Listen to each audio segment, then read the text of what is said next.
We had a horrible situation on our coast, and Hurricane Harvey hit, and a few members of our Wish for Our Heroes team decided to make a trip down to the coast just to deliver some supplies, because we have a lot of friends and a lot of military folks that we know down there, and they needed help.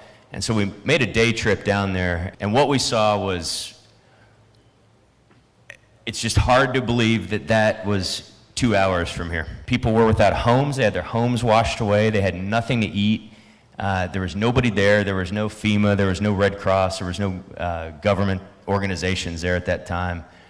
And when we came back from that day, we got together as a group, said, hey, we're going to try to do something to help these people. And so we voted. We have a board, and we voted, and we said, yeah, we're going to open up our program a little bit, and we're going to start making daily supply runs to assist these folks that have been affected by Hurricane Harvey. News 4's Emily Bauckham shows you how Wish for Heroes is helping small towns recover. For more than a week now, volunteers have been filling up pickup trucks with everything people need at the coast right now. We're talking mold and mildew cleaner, bug spray, charcoal to cook food. Thank you guys so much for doing this. Jeff Wells and Eric Oryx drawing on their military backgrounds, collecting supplies fit for a disaster zone. They have so much food and water, they don't know what to do with it, but they don't have cleaning supplies, they don't have a way to cook the food. We hit the road.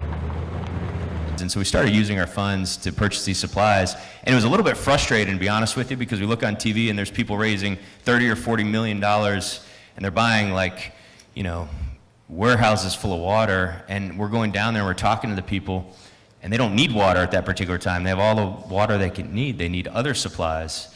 And so we started taking those other supplies, and we started spending money, and we spent a lot of money. First stop, Aransas Pass. We've got some cleaning supplies, some trash bags. They come right in the nick of time. I did need socks, and they left me socks. And I needed foot powder. They left me foot powder. We head to Rockport's VFW, where memories are scattered to the winds. Coast will be, it's going to be rebuilt, brother. As of a couple weeks ago, we weren't even sure if this gala was going to happen, to be honest with you. We were spending upwards of $10,000 a day, and people were donating, but we were as close to running out of money, and I'm just going to be perfectly honest, as we've ever been since we've started Wish for Our Heroes. So this fundraiser has come at a very good time, and Hurricane Harvey, we helped a lot of military folks. We also helped a lot of regular old folks. That surge came in.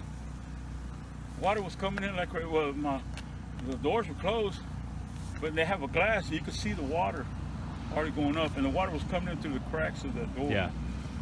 And that's, well, when that came, that's when I really worried, because I didn't know when it was going to stop. And my sister said there's an attic, one of those attics you pull down, and so I climbed on my nephew's bed. It was floating. Now what? And not only that, you can smell the feces, because all this area, we don't have drainage. We have septic tanks. Yeah. All that feces. That's when I knew there was a surge coming in, and it got up to my knees.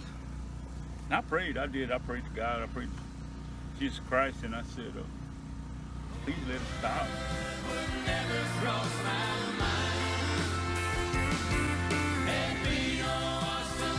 So that is the original foundation for this house.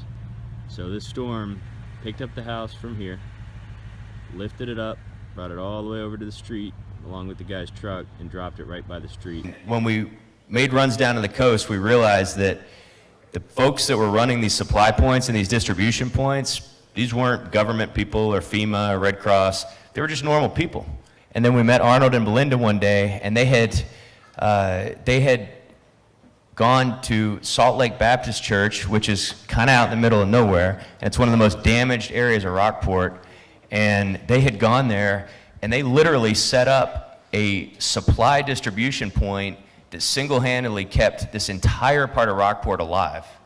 This is our makeshift relief center. We started off down the road with just about 150 hot dogs, my family and I, and when we parked up there, everybody just started coming to be, by the grace of God, just kept on giving us bottles of water, cases, and then people would come by and give us diapers and food, and we did that for 2 days up the street. And then about when the mosquitoes started coming back, we just came up here towards this Baptist church, and we looked at the sign. It says, "You're always welcome."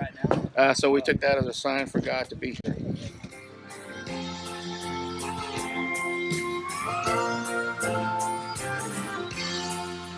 The surge came through my home. The structure's okay, but as you can see, I've lost everything, and it's just a total mess. You know, my whole family lost. I have an 86-year-old father that lives down the road.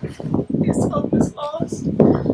I lost out. My brother is lost over here, and my sister in Spring, her house flooded. So my whole family we can't help each other because all my family is lost.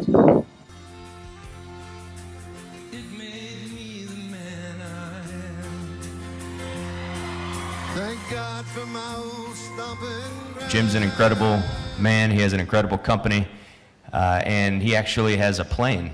They flew down every day to help people. So give them a huge round of applause. If it was not for you guys, those folks would not have eaten. They wouldn't have had supplies. And these were severely destroyed homes. And so this is an example of unity. This is an example of Texans helping Texans.